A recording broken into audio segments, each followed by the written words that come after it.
So Diddy's PR team has just allegedly leaked how he plans to eliminate Cassie after she testified against him at the trial. And I gotta say, this is bad even by Diddy's standards. Yeah, so Cassie basically expresses that she is scared for her life, for her safety and her family's safety. The main takeaway that I got from it is that she thinks that if Diddy is promptly released, one of his first acts is going to be to send people after Cassie and the other victims that spoke about, their allegations against him. She says that for this reason, she's moved her family out of New York entirely. She also paints a picture of a very different man than in the support letters we saw from the defense. She says that he's unrepentant, he hasn't changed, and she doesn't believe anything the defense says about him changing. She also gave some reflections about the trial as a whole and how the jury failed to see her truth in acquitting him on trafficking charges and racketeering charges. We can get more into that, I'm sure. This is something we had long been warned would happen to the victims who spoke out against Diddy. Jaguar Wright didn't hold back when she talked about how Diddy really feels about Cassie Ventura today. She was asked if Cassie, now living her life with a beautiful family, would finally be left alone. And Jaguar's answer basically said, "Don't count on it." So Sonia's wondering your thoughts on how Diddy might feel about Cassie now having a beautiful family. Do you think she will finally be left in peace? Well, I think it would be wise for people to go back and watch his acceptance speech on BET for his Lifetime Achievement Award. When Young Miami was there as his paramour, holding a banner that says, "Go Daddy." He thanks her. And he didn't thank her. He thanked Cassie For holding it down. for holding him down through the dark times after she had moved on and married and started a family. Yeah, and also Cassie for holding me down in the dark times. Love. Is everyone forgetting how people were saying how Diddy was still approaching Cassie as if they were still in a relationship after she had left him while she was with Mr. Fine, her husband? You heard about that, right? Like he was still pretending, he was still including her in posts while she was a married woman. And people kept, even 50 Cent said something to say about it. Man, when's the time to let go? He said, "I don't know when I feel like letting go." He bragged about still going after Cassie while she was newly married and had just had a baby. They're like, "But they married, they have a baby." He's like, "Well, it's my girl." That's how he was still referring to her. And if we pay attention to what the documents in the lawsuit said, after she left him, he came and he assaulted her one more time. So I want you to think about all of that. It has become obvious now that Diddy is obsessed with Cassie. His behavior toward Cassie isn't normal. It feels way deeper, and honestly, way darker. If Diddy couldn't let go of Cassie when she left him, what might he try to do now that she helped bring the truth to light? This is just how Diddy operates. Everybody sees it now. It makes sense that he'd try something against Cassie because deep down, he's scared. He acts tough, but he can't actually fight anyone himself. And you know what he really hated Cassie for? He hated her for secretly being in love with Tupac. Diddy was doing these freak-offs was with Cassie. Why do you think that is? Bruh, I come to find out that, and people gonna think this is weird, Cassie was a die-hard Tupac fan. Cassie loved her some Tupac. Now, she was too young, really, and I don't understand, but somebody close told me that she was a die-hard Tupac fan. And because I believe that Puff may have found that out or known that, he put that against that girl. And he treated her like that because, one, he thought he could get away with it, and two, she had love for Pac. I really believe that. And I know people gonna be like, yo, Gene, that's crazy. Yo, Kim Porter loved Pac too. Sarah Chapman loved Pac too. And then I don't understand why he didn't do Sarah like that. But Sarah was a very, very smart girl. She was highly intelligent. So I know he believed that he probably couldn't have got away with doing shit like that with Sarah. You know what I'm saying? He couldn't do that to Sarah and get away with it. Rough her up a little bit, nah, but to beat her and do the freak offs like that, nah, I don't believe he could do Sarah like that. But you know, she dated Tupac before him. So I believe that she did that with Cassie, not only because he knew he could get away with it, and I think it had something to do with that he didn't like the fact that she liked Tupac. If Diddy has ran around and threatened every other man that was interested in Cassie while he was busy abusing her, neglecting her, confusing her, why wouldn't we think that he put the moves on Ryan Leslie? I thought it was interesting when he did Drink Champs, because he just recently, not that long ago, did a Drink Champ interview with Nori and them over on the Peer Pressure podcast. I was shocked to see that. I didn't understand the relevance. I didn't understand why he would do anything for a network that was affiliated with Diddy. I didn't get it. Didn't make any sense to me. Not at all. But what I do know is this. Diddy has a history of bullying women into relationships with him and bullying men away from the women that he desires to possess. And I can speak about that very clearly, because that's exactly what he did with Kim Porter, and I'll be sure. People are already on edge about what Diddy might try next, and a lot of folks believe Cassie could be in real danger. They say if he really wanted to, he could try to take her out the same way people think he did with Kim Porter. Kim was also rumored to be close to exposing him before she suddenly died from pneumonia. Yo, I heard that the paperclip party broke that story because it was told to them by Kim's Porter father that is in the police report.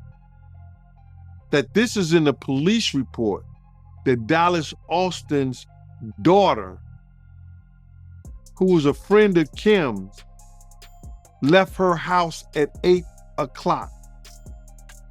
That Kim had made a call, 911 call at 2:15 that morning.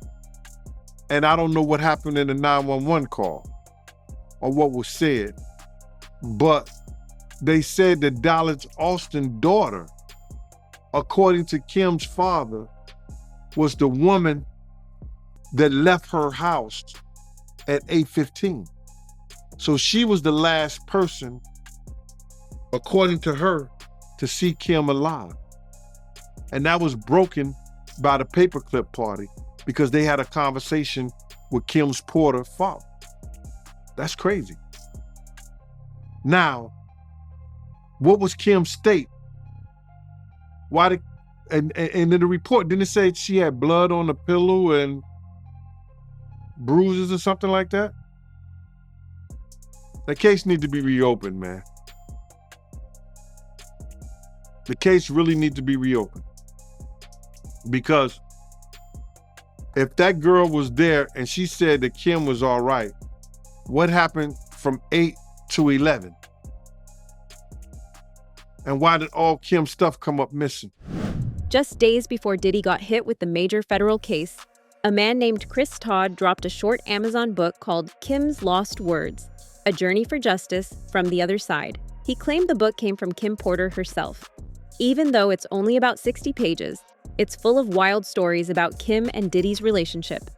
Some parts talk about how Kim found things she wasn't supposed to see, how Diddy allegedly mistreated her, and how things behind closed doors were way darker than anyone knew.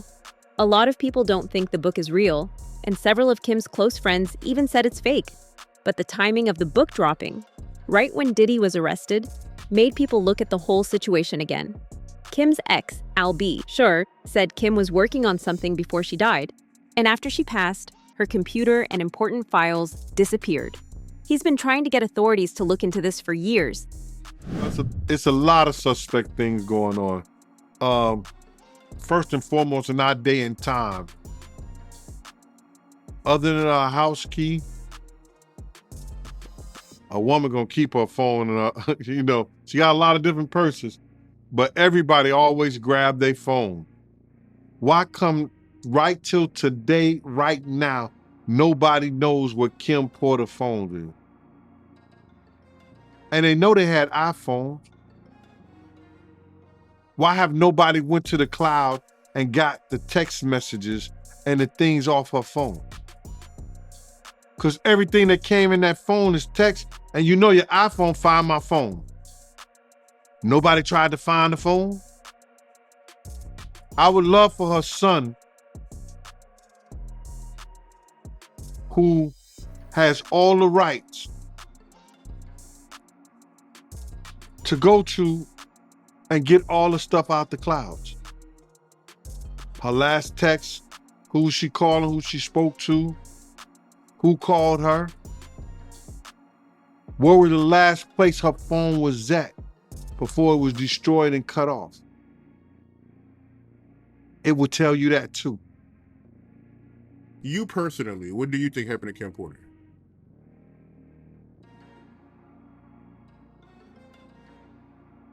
I'm not a medical, nor I was an investigator on that case. I don't believe that an individual with her, I want to say,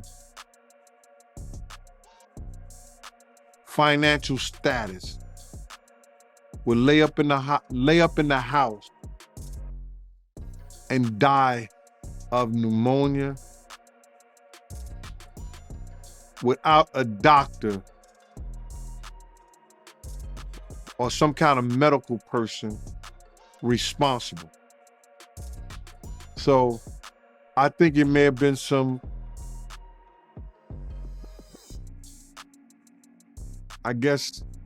foul play. Kim and Diddy had a long, messy history.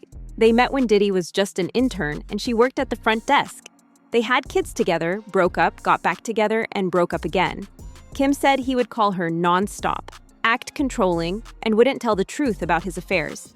Even after they separated, they tried to stay friends, at least on the surface, for the sake of their kids. But people who were close to them said the truth was totally different. Diddy's former bodyguard, Roger Bonds, said he personally saw Diddy be violent toward Kim multiple times. In another interview, Diddy's ex-security Gene Deal said Kim even had bruises and a broken nose at certain points. He also said Diddy kept guards around Kim's casket 24/7 so no one could check her body. Not only that, but her casket had been ordered months before her death, and even her funeral was a weird affair.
And now, everything is being dug up again because of the new 50 Cent documentary, which shows footage of Diddy stressing out and arguing with his lawyers right before his arrest. You're looking at never-before-seen video of Diddy 6 days before his arrest. We're losing. Extra with this sneak peek, GMA with even more footage of the disgraced music mogul debating with his legal team about strategy. I'm gonna get off the phone right now, and I am gonna let you professionals look at the situation and come back to me with a solution. It's all a part of the explosive new Netflix documentary out tomorrow. Everything in life, you're gonna have people that are bad and people that are good. You have to choose your side. Robin Roberts sat down with director Alex Stapleton and executive producer and longtime Diddy critic Curtis Jackson, aka 50 Cent. Was there anything that surprised you when you were watching? You wanna put the stuff in my fanny pack, King? I think it was surprising that he actually filmed it. Go, shorty. It's your birthday. The rapper who sold more than 30 million albums worldwide has been locked in a feud with Combs for years, taking online potshots at him after Diddy's arrest. What they consider a pre-existing beef, right, for 20 years, right, is me being uncomfortable with him suggesting that he takes me shopping, or I looked at it like it was like a tester, like maybe you'll come play with me, type of thing, right? And it's not personal. The show is not completely the perspectives of people that did not like Sean. Not everyone needed to have an allegation to be a part of this project. Today, Diddy's spokesperson tells the New York Times the footage is from a project Diddy was working on, and none of it was obtained from them. They say they are deeply concerned about the use of what it calls unauthorized material. If Sean Combs watches this, what do you think he's going to feel? Like, wow, this is amazing. I think he's gonna say this is the best documentary I've seen in a long time. He knows the truth. I think he'll see the truth in it. TMZ reports Diddy spent Thanksgiving preparing, then serving turkey to fellow inmates at the Fort Dix prison where he's serving his 50-month sentence. His whole image is falling apart, and insiders say he feels cornered. When someone with power feels trapped, they start doing desperate things. And that's exactly why some people believe his victims are now at serious risk. In fact, Diddy seems so scared now of being exposed that his lawyers sent Netflix a cease and desist letter demanding they stop the release of Sean Combs' The Reckoning. His team told CNN the documentary is using footage that was stolen and never authorized for release, calling the whole thing a shameful hit. He's been recording himself since he was 19, planning to someday make his own documentary. The clip Netflix used was filmed just 6 days before his 2024 arrest, and his team says it was part of that personal project. We will see it tonight, his spokesman told CNN. Neither Netflix nor Mr. Jackson were kind enough to offer us a screener. Netflix fired back through the series director, saying the footage was obtained legally and that they have every right to use it. She even said they reached out to Diddy's legal team for interviews multiple times, but never got a response. Henry, what else can you tell us about it? So there's a lot more of this never-before-seen footage, Tom, of Combs having really private conversations with his legal team, and you really get a sense of his mindset ahead of his criminal trial, which is really fascinating for me because he never did any sit-down interviews ahead of the trial. So you finally get to see what his strategy was and how worried he was. But clearly, perhaps he didn't think that he was going to go to prison because he's filming this documentary. You're also going to hear from Aubrey O'Day. She was in the girl band Danity Kane as part of making the band. She has an explosive allegation against Combs. And then there's quite a bit that focuses on the murders of Biggie and Tupac, and people from Combs's inner circle raising a lot of questions. People are going to also have a lot to say about that. Diddy's attorneys warned Netflix again in writing, saying he has not hesitated to take legal action against media entities and won't hesitate now either. And this isn't new. Diddy once sued NBC Universal for $100 million over another documentary. His team is especially angry that Netflix teamed up with 50 Cent, calling him a longtime adversary with a personal vendetta. Meanwhile, 50 Cent is on Instagram all day posting jokes and updates about the docuseries, like he's enjoying every second of it. Just why exactly does 50 hate Diddy so much? You know, you gotta look at it like this. 50 was writing a lot of shit that made a lot of money for Diddy. And he knew back then in the day, he didn't know what he know now, but Diddy was robbing him. You understand? You know, bringing those kids in, say, yo, here, write this verse for me, man, for this, stuff like that, and giving them $5,000, you understand? Or $10,000, and you making $100,000 or $200,000 or maybe $2 million off of it, or $1 million, whatever the case may be. See, people call that good business. That's not good business. That's taking a person's talent, using it for your own self-indulgence, and not giving him what it's worth. When you could have been teaching these kids, you could have been helping these kids, and maybe these kids would have been helping you at the point you are right now. So, if that's the case, he have every right. But 50 is doing this for the culture. You understand? If it's going to be told, he going to have it, and it's going to be told the right way. Yeah, man. And 50, he go hard on Diddy, man. It's constant on his Instagram. It's kind of, it's pretty entertaining to see him be so passionate about his hate for Diddy. Listen, how many of your enemies you love? While all this is happening, Diddy is currently serving a 4-year federal sentence and is also dealing with around 70 civil lawsuits. His lawyers say he's appealing the conviction, and they even contacted the Trump administration about a possible pardon. Inside the Netflix series, former Danity Kane member Aubrey O'Day also speaks out about how she felt treated during her time working with Diddy. Diddy made it clear that I was the looker, she says in the documentary, explaining how she felt separated and handled differently from the rest of the group. She also said, "This is your boss at your work sending you that email." When describing messages she says she received from him, she talked about eventually being fired from the group and feeling like it happened because she didn't go along with what was expected of her. D. Wood also made similar allegations. Are you afraid in some ways that he'll get out, that there'll be some sort of retribution?